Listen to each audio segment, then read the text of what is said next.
celular, antes de nós adentrarmos no conteúdo para falar do material genético, vamos conhecer, primeiramente, quais são as características, né? Quais são as principais características dos seres vivos.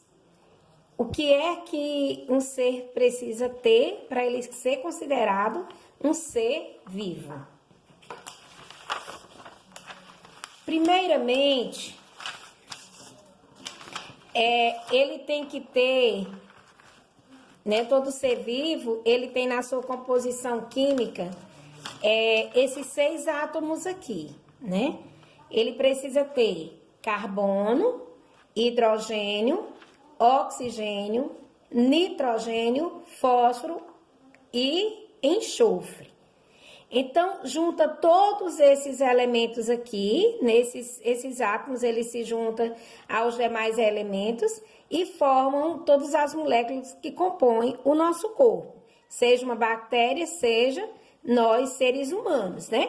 Professora, mas como é que eu vou lembrar de todos esses átomos? Então, a professora dá uma dica, né? A gente pega o elemento químico do carbono, que é representado pela letra C, do hidrogênio H, oxigênio O, nitrogênio N, o fósforo é representado pela letra P e o enxofre é representado pela letra S.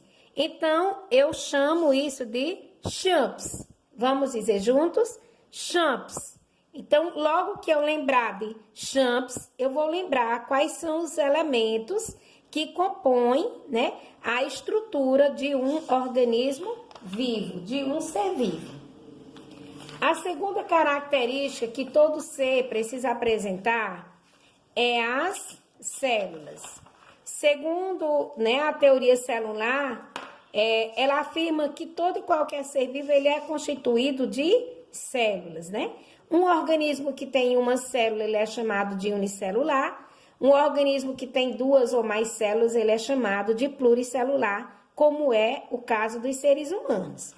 E aí nós vamos conhecer, quando se trata de células, a gente vai conhecer 2 tipos de células, que são as células eucarióticas e as células procarióticas. Então, quem é que faz parte, quem é que se enquadra nas células eucarióticas? São os animais e os vegetais. Somos nós, os protozoários, as plantas, os fungos.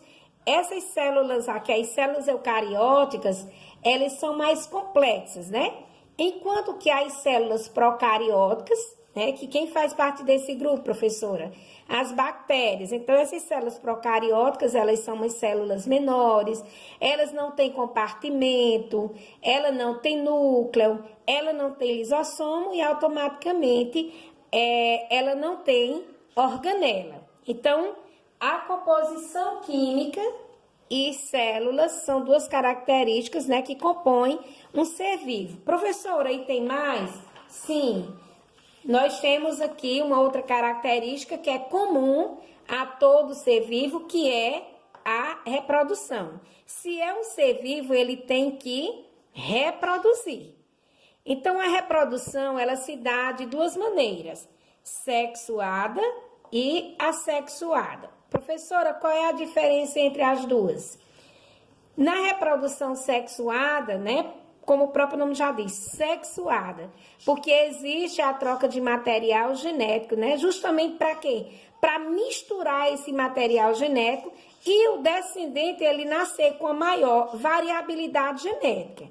Já a reprodução assexuada, né, nós chamamos aqui esse azinho, que é o prefixo de negação, o que é que diz? Enquanto a sexuada ocorre, a assexuada ela não ocorre a troca desse material genético. Como exemplo, nós temos as bactérias, que a reprodução dela é por bipartição, né? Ela se divide em 2.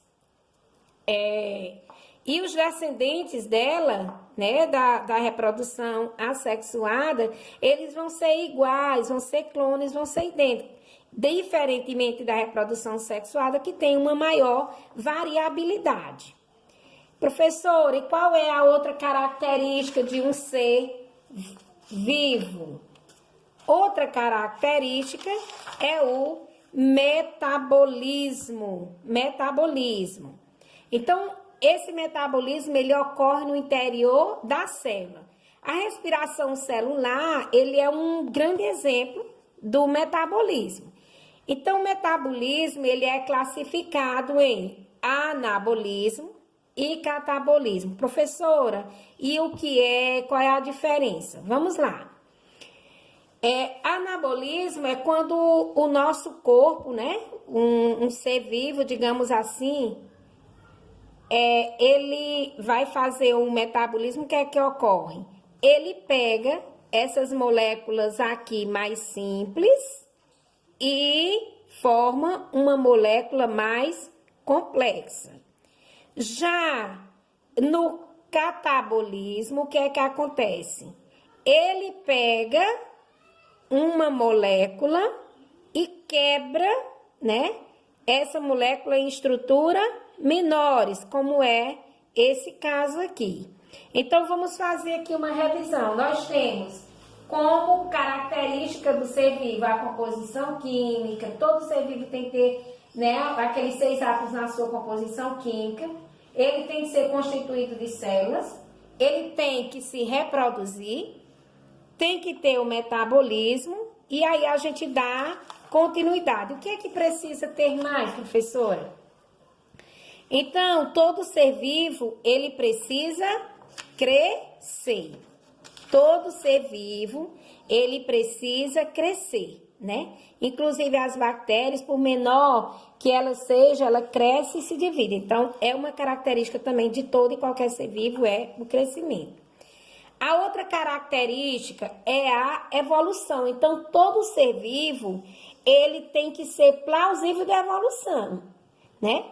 Evolução é quando ocorrem as mudanças nas próximas gerações. E essas mudanças, elas conseguem sendo passadas ao longo de uma população daquela espécie. Então, é gerar descendentes e esses descendentes terem modificação no DNA. E essas modificações ao longo da reprodução inteira, ela consegue se espalhar, né? E isso é o que a gente chama de evolução.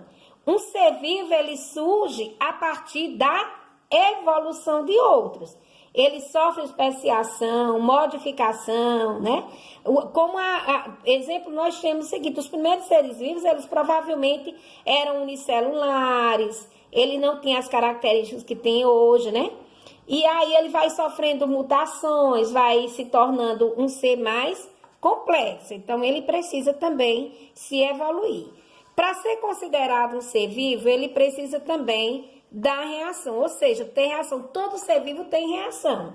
Geralmente a gente sente frio, a gente sente calor, a gente começa a tremer, a gente vai sair no sol, então automaticamente a gente tem aquela reação de fechar os olhos, né? É isso aqui que acontece. Professora, mas as plantas é um ser vivo e ela também tem tudo isso? Tem. Ela tem que ter tudo isso aqui para ser considerado um ser vivo. E como é a reação delas, professora? Olha, se a gente pegar uma planta e automaticamente colocar ela um pouquinho longe da janela, a gente vai perceber que ela se volta um pouco para a janela, né? Reagindo que a iluminação que tem para ter uma maior eficiência fotossintética, certo? Uma outra característica, né, que precisa os seres vivos ter é o movimento. Ah, professora, movimento. E as plantas, mas as plantas não caminham, sim. Nós não vamos confundir movimento com locomoção. Nem todo ser vivo se locomove, mas todo ser vivo, ele tem que se movimentar, ele possui movimento. Então, a planta, como eu falei anteriormente, ela vira, né? Pronto ao sol para poder ter uma sintetização maior, né? Ela vira, e isso é um movimento. E nós, tanto interno como externamente, nós temos movimentos, certo? Então, são essas as características, as 8 características que um ser vivo precisa ter para ele ser considerado ser vivo. Ou seja, ele tem que ter em sua composição química os 6 átomos, ele precisa ser constituído de célula, ele precisa se reproduzir, ele precisa ter o metabolismo, Ele precisa do crescimento, ele precisa da evolução, ele precisa da reação e ele precisa do movimento.